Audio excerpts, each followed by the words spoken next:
In this video, we'll show you how to make this adorable puppy dimensional quilt block. This turns out so adorable. I think you'll find that this video will really help you succeed at this. Come to our website, www.thimble-art.com. Check out our patterns and our books. We think you'll just really love the process.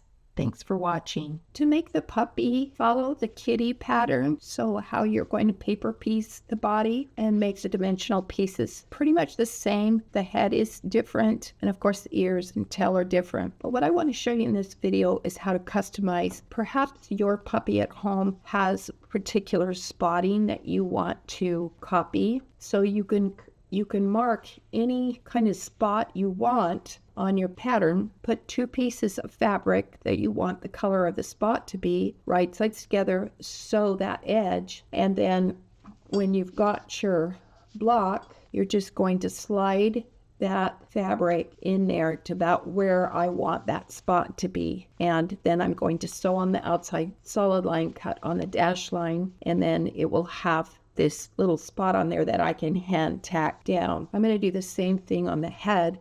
So I've put my two pieces of fabric right sides together and thin polyester bonded batting, but I wanted a particular spot on the side of his head.